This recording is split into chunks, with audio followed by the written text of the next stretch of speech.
And then I know people that buy their diagnostic tools for the Freightliner, and they keep shutting things off when the light comes on, and they're just using it as a Band-Aid. But as far as fixing everything yourself, if you could do all your own mechanical stuff, which I know drivers that had that ability, but the repairs were still too costly because either the part was too expensive, or and like, look, when you call when you call an entire network, and there's only 2 shops in the country that have this one certain part because 90% of the trucks are losing this part, so they're in short order, then you have no choice, right? And that's just what it is. That's the harshest reality of owning a truck is the repairs and maintenance. You can, it doesn't matter if you're spot market, contract, dedicated, doesn't matter. None of that matters. I mean, yeah, it matters on your business and how you make the money. But at the end of the day, it's those repairs and that truck payment that's going to take you out. Can you afford the learning curve if you got a $5,000 a month truck note and the truck goes down? I mean, Kenworth and Peterbilt just recalled over 120,000 trucks.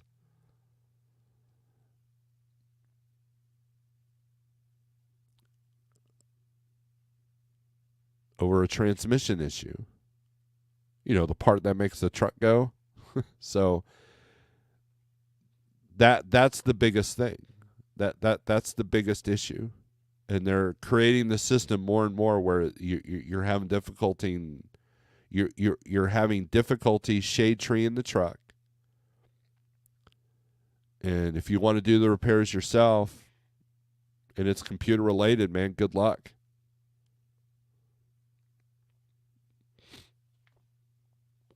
So, Old School Trucking, good morning. Clyde, good morning. Steve, hope life is good. It is good. It's always good. Any day above ground, man, we're all right. We have, Pop-Tart says we have our own shop and we have helped others, but truthfully, if we do not work on somebody equipment, they don't have the money, we will negotiate with them. Yes, that's correct. SDTN on the 1-2 low board, is there a way to search favorite brokers like the DAT? Yes. So let's say you go to EPS here.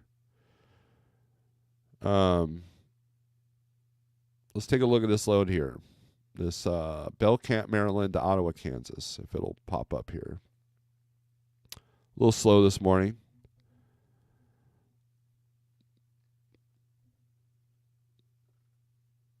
You can save the load, and then you could favorite this company, right?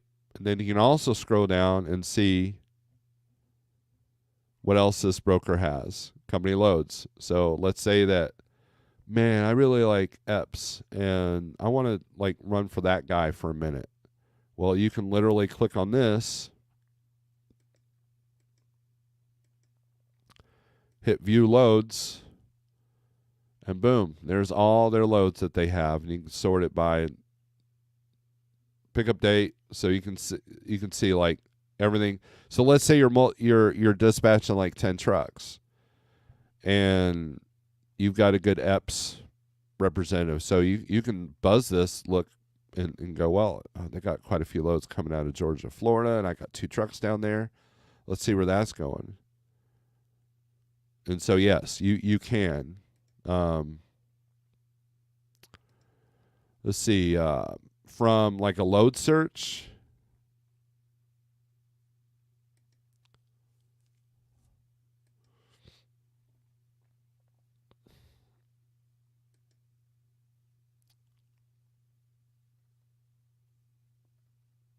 You can't quite do it from this screen, but like I said, you can just find the broker and filter it through there.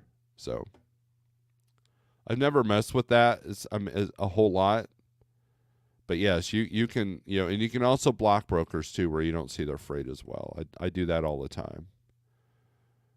Let's go back to van here and show that map again. Let's see, you need 20 G's, says Jackknife, for PACCAR equipment, plus a monthly fee is ridiculous. You would have to fix exclusively PACCAR every day. If you get a chance to talk to a broker about a rate, explain when rates are below $2 a mile, it leaves no money for maintenance fund. Leverage is as a reason brokers, shippers need to pay more. I've literally had brokers tell me they don't care about my costs. When fuel goes up, they don't care, right? Now, I have told them about, my truck's at this amount because of this and this, but there was a report out there that said that the average cost per mile for most trucks is $2.25 a mile. And so it's up to the broker should be educated on what it costs to run a truck. And then it's up to them to educate the shipper that this is where this needs to be, or we're going to lose trucks and rates will go up. That's the thing that nobody seems to understand. If the shippers lower the rate so low that trucks can't stay in business, okay, let's say you're contracted. Let's say you're a big company and you've contracted a big trucking company or medium. We'll do a small, medium trucking company, like say 100 trucks, to haul a majority of your freight. Okay, let's say that you've got this deal, you've negotiated, and you keep lowering the rate for the carrier. This carrier's job is to go up and say, hey, here's our cost broken down. This is what we need to be able to keep doing this rate for you. And if the shipper goes, I don't care, we need to get this down as low as possible, or I'll go with someone who will, then the carrier has to make a choice. Is this profitable to do this or not? And what the shipper doesn't understand is that if they lower and they can't keep, and trucking businesses keep failing because of the low rates that they're offering, then they will be paying out the yin-yang later when they can't find any carriers and they have to put it out on the spot market when there's a shortage of trucks. And that, it's this endless cycle that people seem to not understand. How about a reasonable rate on both sides that both people can profit and make money off of without price reaming on either end? How about that? Now, you're the one who pointed out, CDN, of the interview with the guy from Shaw Enterprises and the JB Hunt, or maybe it was Eric, okay? Their goal is to lower their shipping costs by 20%, and they're going to do it any way that they can. If it's got to go on a rail, it's got to go on a rail. They are not asking the trucks, what will it take to stay in business? They're not asking that question. Like if I go up to French's Mustard and say, hey, let's negotiate, they're not going to go, well, what do you need because of your costs? They're going to go, what do you need to be profitable? It's up to me to know my costs. And the fact that most owners don't know their cost, that's a big part of it too. And it's hard to get a handle on your costs sometimes when you can go into a shop and boom, you're out $20,000 because of a bad DPF system that the government forces you to have.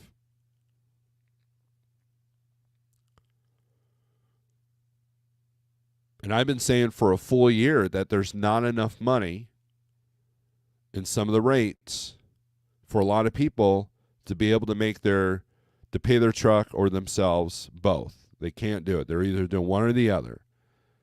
And when it comes to putting food on the table and putting off that repair, they're going to put off that repair. That's the reality we live in.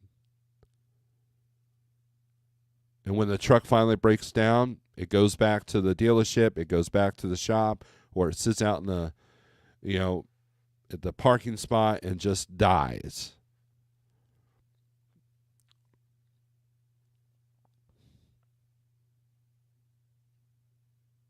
And there's always going to be a carrier that can run it for less than you, because maybe they don't know their cost. Maybe they don't realize that they're on the verge of a $30,000 repair. And so they undercut you. The shipper sees the numbers and says, hey, man, you've got the deal, man, because they want their costs lower as well. Everybody's trying to get their costs low. The shippers are no different than the owner-operators as far as wanting to get their costs as low as possible. Unfortunately, that's where the two sides clash. And so negotiation is the art of where can we meet where we can both make a profit. I was talking to my friend, shipping CDs for his band across the water is high. Like you have to charge $50 for a record just to make any kind of profit at all if you want to ship it overseas. A lot of people told me that they want the apnea stuff pressed into vinyl.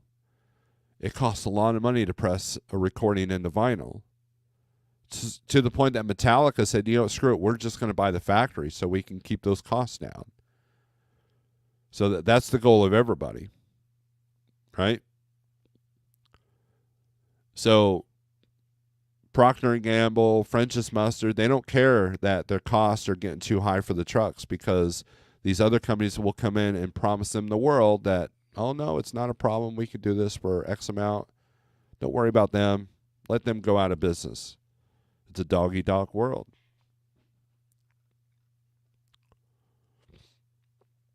Now, if you have a good relationship and you're able to educate the shipper, like let's say it's a small shipper, and say, look, I want to be your guy. This is why I've come up to this number. If you can make that relationship work, then great. But then there's always going to be a shyster that's going to come in and undercut you. And depending on the kind of relationship that you and the shipper have, whether that works or not. And if you don't have, and look, money talks, man. If I'm trying to ship a CD and I see that UPS has got it for this amount and FedEx has got it for this amount and United States Postal Service has got it for this amount, or I could send it as media mail because it's not in a hurry, I'm going to go with the cheapest because I have a profit margin as well. Now, if it keeps getting lost in the mail, yeah, I'm actually going to go with the next person. But if it was something extremely important, then yeah, I might be going for quality or for reassurance or for, promises.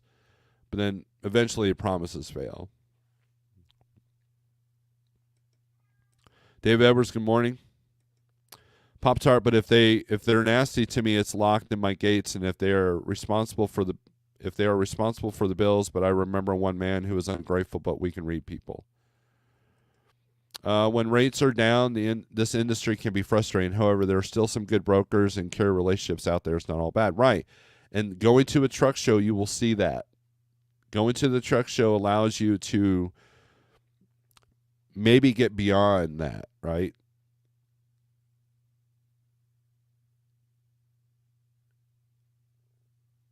And you're right, it's not all bad. I know a lot of carriers and a lot of brokers that have great relationships. I'm one of them.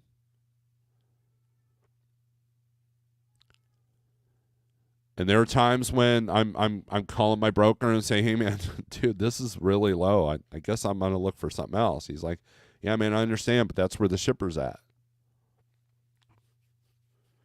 And you can ask WCF and Vader. He's constantly having to renegotiate his rates on his dedicated stuff he's found.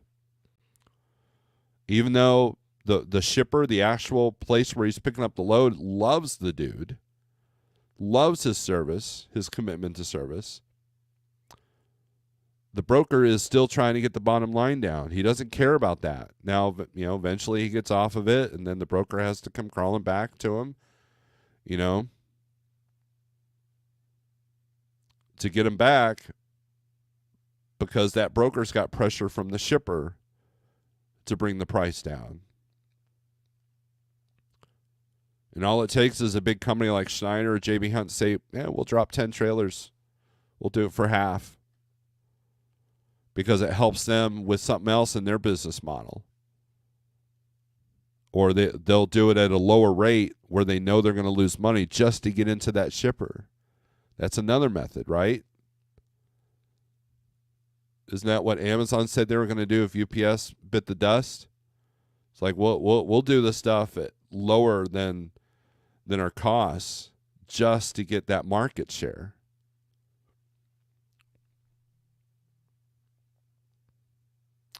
Old School says my truck won't leave the driveway if rates are below $250 a mile. Pop-Tar says you have to be careful dealing with people who are desperate and asking you to fix their equipment, and you know they don't even keep up the maintenance. A lot of people are abusing their equipment. Yes, I saw that on the road as well when we were driving. But when that diesel engine goes down, most of the time they go down without notice, right? I've had brokers tell me I guess my cost's too high because I've gotten carriers to run this lane for less. Yes. When greed is the core value over service, you get what we have today. And that's exactly right, CB. There's no chapter in Broker University that talks about carrier costs. Everyone call the TIA today and ask them if their broker course discusses carrier operating costs. Report back Wednesday. You seem to have a bit of a chip on your shoulder today.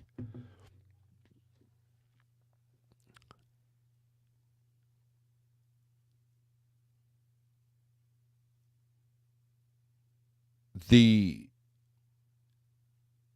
cycle of let's ask for $5 a mile when it's in our favor to we'll do it for $1.80 a mile when it's in the broker's favor. That cycle is the problem.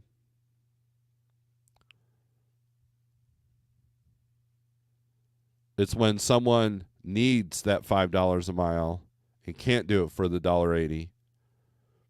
That's what happens. It doesn't work. And so it's this pendulum that constantly swings in each direction. And the majority of success is in the middle, right there. Because when you're up here, these people are struggling. When you're up here, these people are struggling. That's the nature of business. That's the nature of the trucking industry. That's how it's been for years and years and years. The problem is we have elements outside of the control of that cycle that are creating the issues.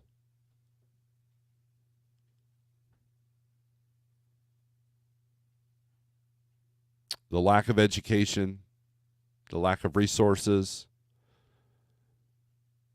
The information's out there, but people still lead with their heart and with their pride and with their ego.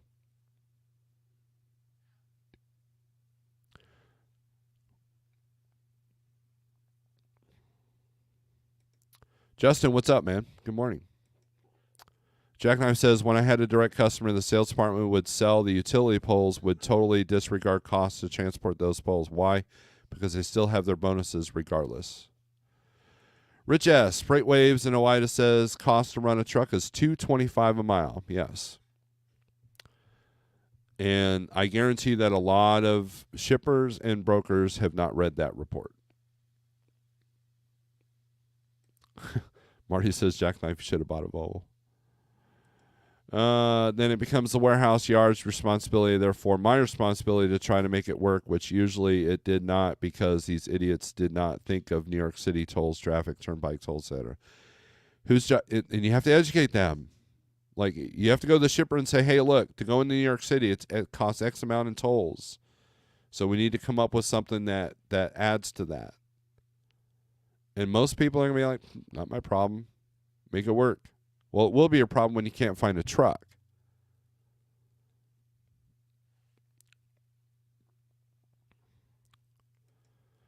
Trucking only business where you work for wholesale and pay retail. Yep.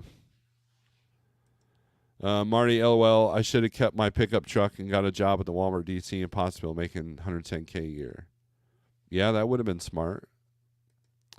How do large carriers manage repairs versus one truck MC number? Do large carriers blend their costs across fleet versus looking at each truck? Yes. Plus, they get the trucks for a ridiculously amount lower, percentage lower. So when JB Hunt orders, I don't know, 100 Freightliners, they're getting them at a way lower cost than me, who could go down to Springfield Freightliner and buy one truck. To the point that most dealerships don't even like dealing with one truck operators unless you're doing a custom order. That's how bad that is. Not only that, but they have their own certified mechanics, because they also believe that they should work on their own stuff as well. And so the warranty work goes to the dealerships, which clogs up the dealership for that one truck operator, because, like Prime, they're going to get top priority if you're at Freightliner in Springfield. And then the stuff that's not, that maintenance and all that stuff, their own shop can do. And their costs are blended with other parts of the operation. I don't know, like the lease operators making the truck payments for them. Charging the lease operator $180,000 for a truck that they probably paid $120,000 for.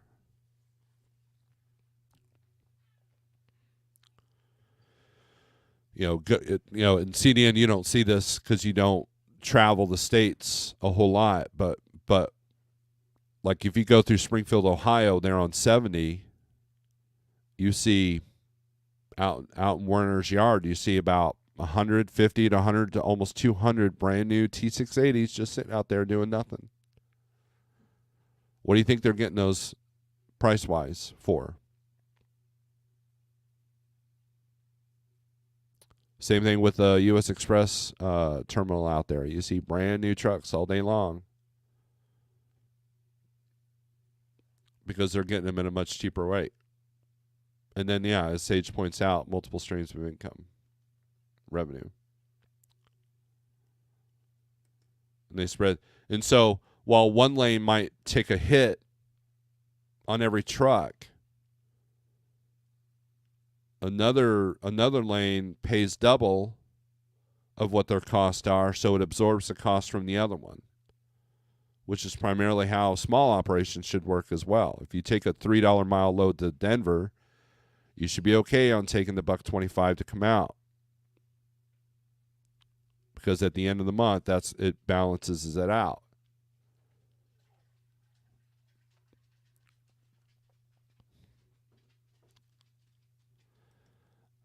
Popstar says, "I'm a nice guy. I seem to be very positive."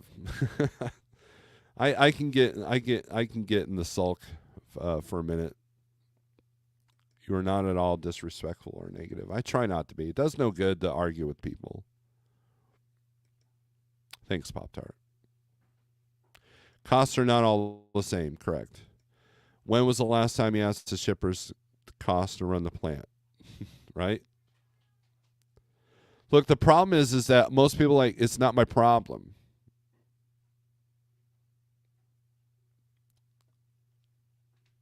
Marty is stuck on a thing called cost per time. He's been preaching that for several years. Old school trucking. Some people need to go for their bonuses to help drivers move their freight. Steve, I'm in agreement about carrier operating costs. It's simple, not taught. There are no required training to become a freight broker or agent. 97% are taught by a mentor or broker's bad habits. Right. So if I'm a broker, and the shipper comes up to me and goes, "Hey man, how much can you do this load for?" Well, I got to look at what can the truck profit, because I come from that world, but I also got to look at what can the brokerage profit as well, right? And so if that shipper goes, "Oh man, we can't even do half that," then I'm out. It's like, well, I can't.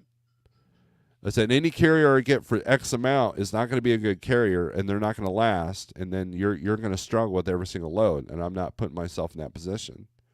Now, granted, a lot of agents for a lot of brokerages are forced in that position. Like they can't, they have no other choice. When that computer screen's telling you got to be at 15%, and and that's all you got, then there's nothing they can do. Then that big brokerage has to go up to P&G and say, "Hey, man, you're gonna have to up the rate. We're gonna have to up the rate if you want this rate moved." And so sometimes when we say leave it on the dock, sometimes what happens is it does. It's not time sensitive. We'll put it on a rail because the shippers have been reamed.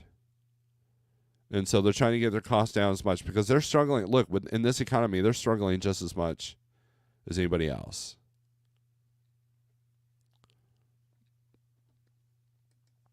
I got to go. I'm going to go out to the cows and the bulls. They're mooing. They're hungry. I'll be careful. My comment about calling TIA is legitimate. If the TIA is not aware this is an issue, they won't adjust their program. That's what I was trying to say. Okay.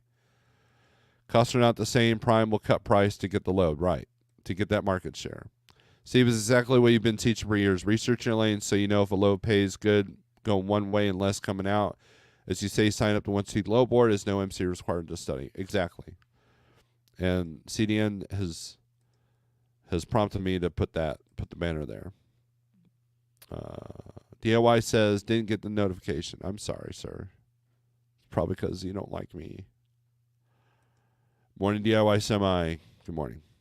All right, so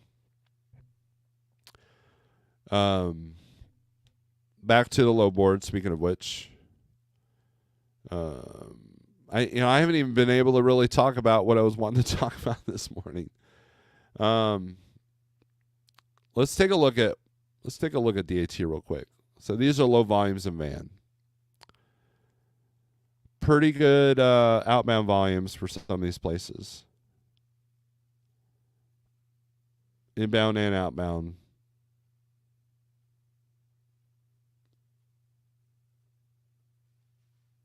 And so the weather is going to take a toll on some of this. So you might see a bump up in rates, especially if you're going towards the Midwest. So if you're looking at a load out of Carolina that's going to, I don't know, Kansas, Nebraska, South Dakota, Minnesota, Wisconsin, you're probably going to get a better rate. You should be negotiating a better rate because you're going right into a storm. Now, if you're looking to pick up a load out of these areas, you might see a bunch of load cancellations. And so if these loads get canceled and they can't move, then there'll probably be some more money later to move these loads if they're time sensitive. So just keep that in mind. So let's take a look at reefer. Let's put reefer on this map here.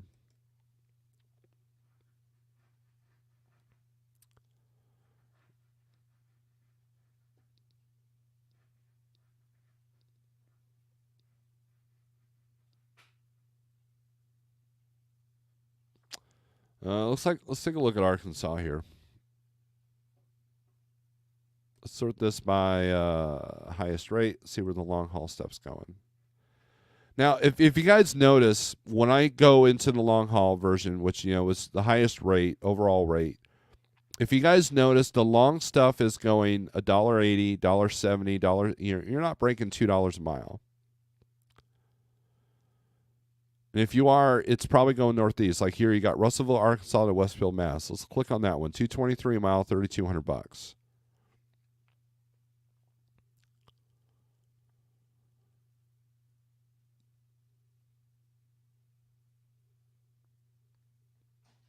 Picks up at 1 o'clock today. Delivers Wednesday. Is that right? Wednesday.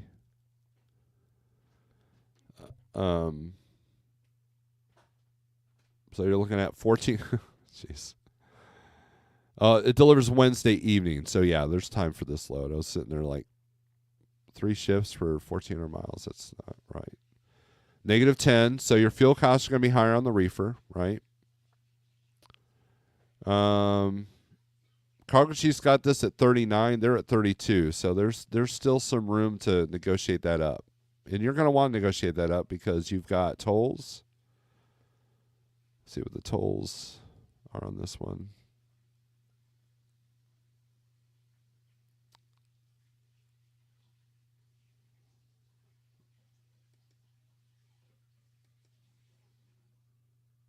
Oh, doesn't have any tolls on this one.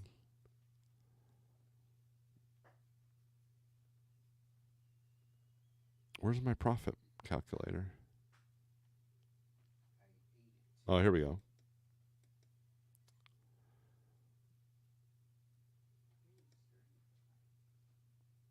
So $135 in tolls.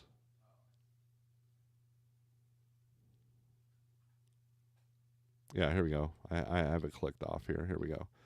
So your profit calculator is $1.51 a mile total profit after fuel and tolls. So you're looking at $135 in tolls. Now on paper, this looks like you're profitable, but what are your costs, right?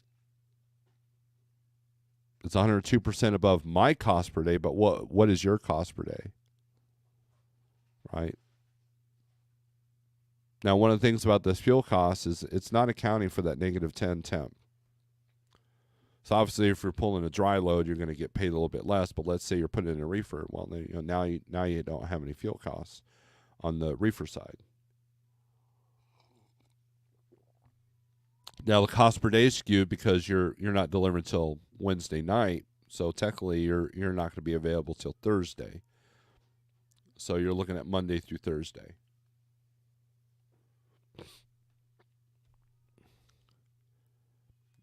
So 4 days for $3,200. Can you survive off that?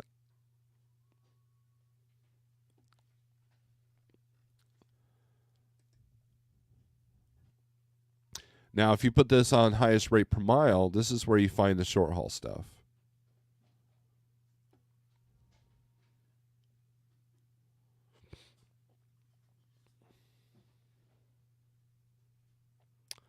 $405 a mile, but it's $600.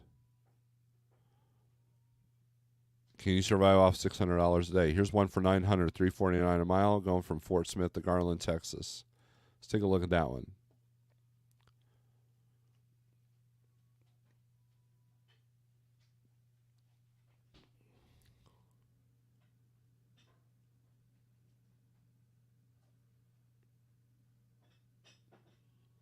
Tennessee Trucking, greetings and salutations. Good morning. Gen Z, morning. Just booked a load to Springfield, Missouri. Hoping it's legit. Good deal. Probably if you don't want to pay yourself. What did I say earlier, Jackknife? Most people are not either paying themselves or they're paying they're either paying their truck or paying themselves. They're not doing both right now. And if you are, good on you.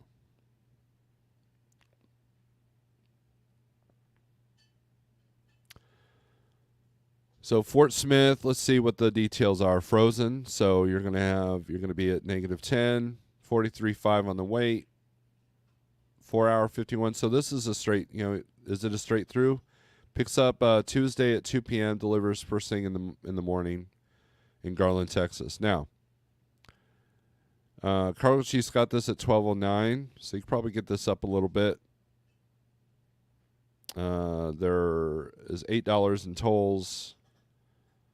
So you're looking at a total profit of $283 a mile, $730. Your profit per day is $730 over if your cost of $358 a day. Then this might be a good load. But then what are you going to get out of Garland? Let's take a look at the back hauls. What do they look like? Garland, Texas to anywhere. Let's take a look at that. Click on that. Sort by highest rate per mile. A lot of it's going to be Texas to Texas. Here we go. $225 a mile to go from Terrell, Texas to Omaha, Nebraska. That's probably up a little bit because of the weather. And then you've got, here's Fort Worth to Clarksville. So you can go right back to Arkansas. $203 a mile, $700. So now if you get $1,000 for the other one and you get $800 for this one, can you profit off that? It's that simple, folks. Not much going directly back to Arkansas. But you can kind of look at the rates coming out of there. Here we go. Sunnyvale to Lakeland, Florida, $229 a mile, $2,500.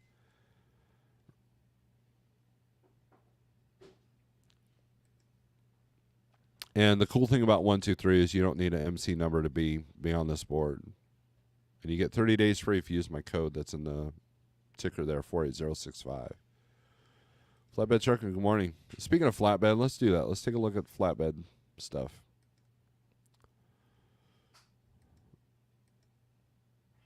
And we'll throw in step deck in there. Apply.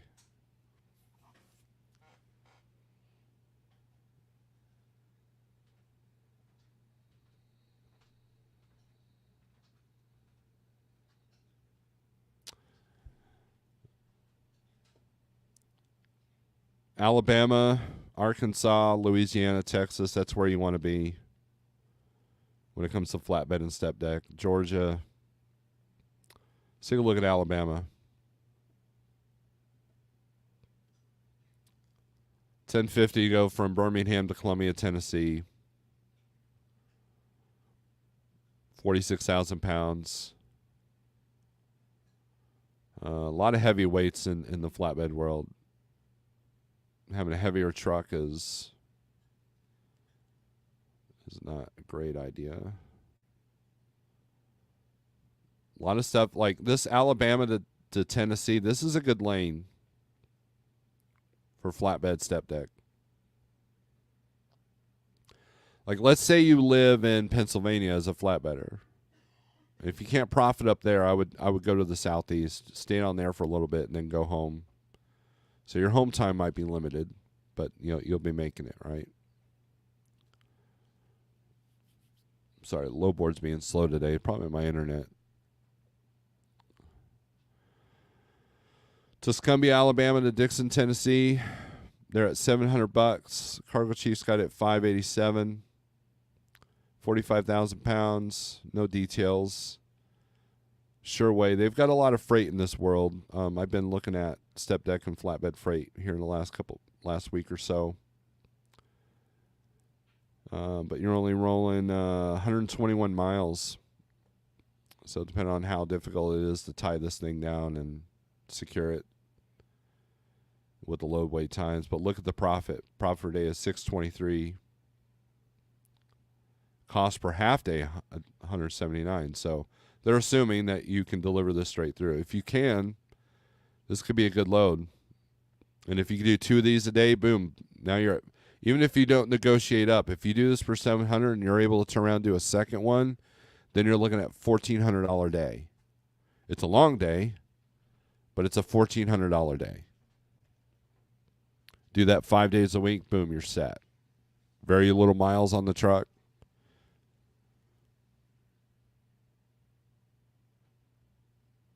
You can round trip it at 121 miles. And we have a driver that does that. One of our flatbedders, he primarily does a lot of that. He goes back and forth. The shipper and receiver are both flexible. Many as he can get in a day. And he's doing them for that amount. And boom, he's making money. Get the rate you need at the moment is what matters. If a driver has a family emergency but too far to deadhead that carries a cheap load to cover fuel, your head haul is someone else's back haul, right? So, like Scorpion, getting him back to Phoenix. I tried to get the highest rate for him, but at that point he's got one goal: to get back to Phoenix, back to the moneymaker. And so we try to negotiate as high as we can, but at the end of the day, we got to go. We got to get it. So, but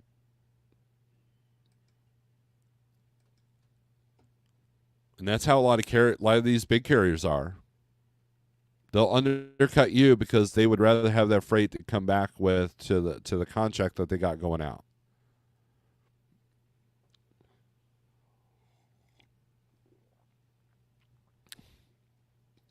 Anyways, in the flatbed world, Oregon's lit up. So $4.49 a mile to go from Oregon to California. Oregon to California is always a great paying lane.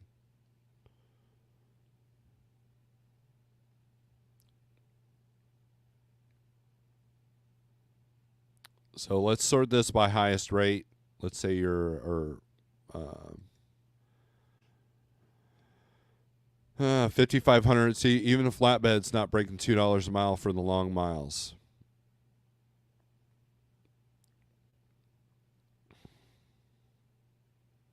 So you're putting a lot of miles on the truck.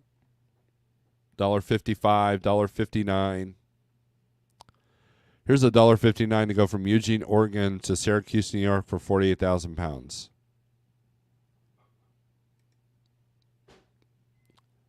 All right. Can you survive on that? Or do you have a haul that helps insulate that? Like you're willing to take this because of the haul going into Oregon. It pays so well. And this is normal. $1.64 is the normal rate at 45.74. It's been as high as $2.35 a mile, but that was back when that was probably. So let's do that. Let's go to market rate check here. So Eugene to Syracuse. Let's take a look at that. So go to this cool tool. Market rate. Eugene, Oregon. Helps if I know how to spell. E-U-G. To Syracuse, New York. Again, I don't know how to spell.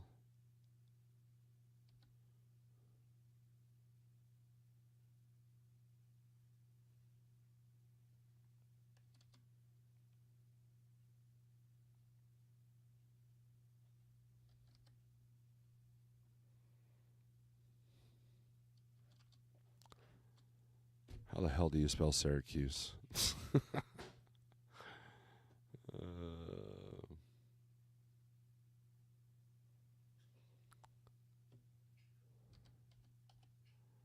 There it is. Syra. Okay. Cuse. Let's go. Let's put this to step deck. Get rate. $1.68 a mile.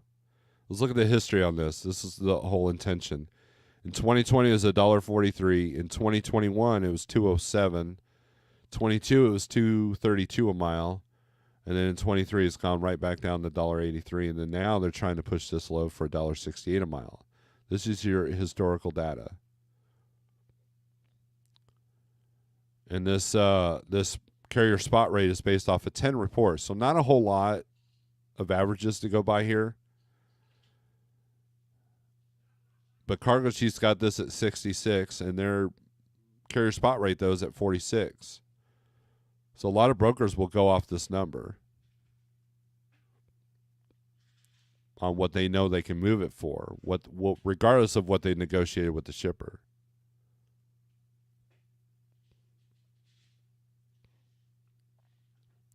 Flatbed says my next load comes out of Alabama. Good. That's where you want to be. Jackknife. Flatbedding sucks right now unless you exclusively run the Midwest, which is very crowded, or have really good contract with a great customer. It's pretty bad. Wrong. You are wrong on that.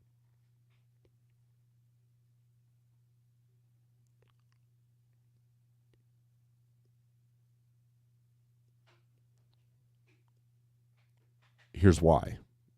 And sorry, I was reading Old School's comment there. Let's go to that board. You don't have to take 123's word for it.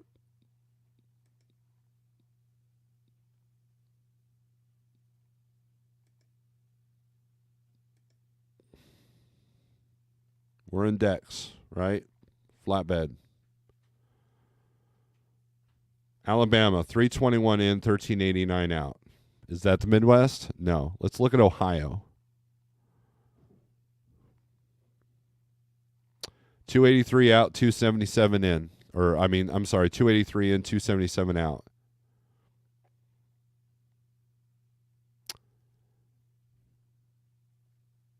Illinois, 279 in, 327 out.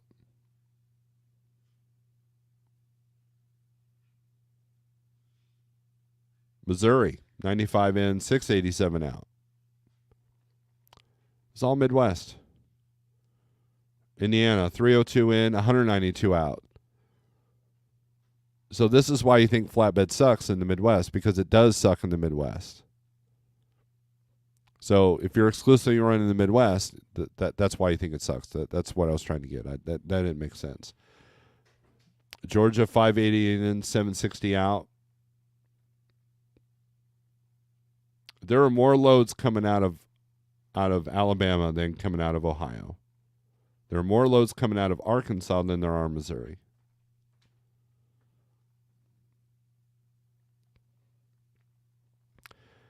Now, if we put this to, if we had flatbeds in there, it gets even better. Alabama, 710 loads going in and 3,420 loads coming out of Alabama on the DAT board. 1, 2, 3. Let's see what they say. Go to load availability. Trailer types. Let's put flatbed and step deck. Apply. Look at the Midwest here. Ohio's green, 431 inbound, 311 outbound, 36 intrastate. Illinois, 430 inbound, 339 outbound, 52 intrastate. Alabama, 2235 outbound, 218 inbound, 190 intrastate. You need to do your research there, Jackknife. Midwest is not where it's at for flatbed and step deck. Right there, that's proof on 2 different load boards.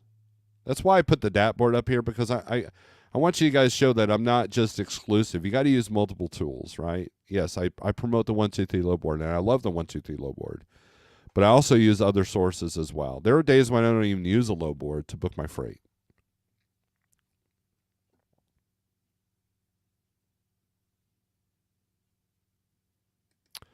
Old School says, Jackknife, correct me if I'm wrong, are some brokers trying to do away with those who want to be 110% independent owner-operators?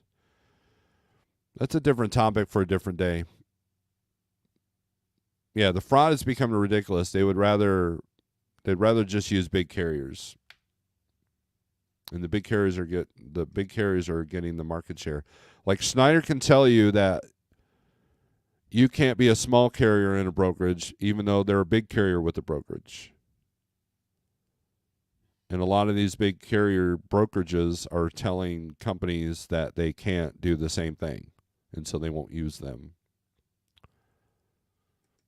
CDN says, Steve and Chat, thanks for the informative discussion about carrier cost versus spot market perspective. It helped remind me to keep things in perspective when calculating rates and talking to customers. You're welcome.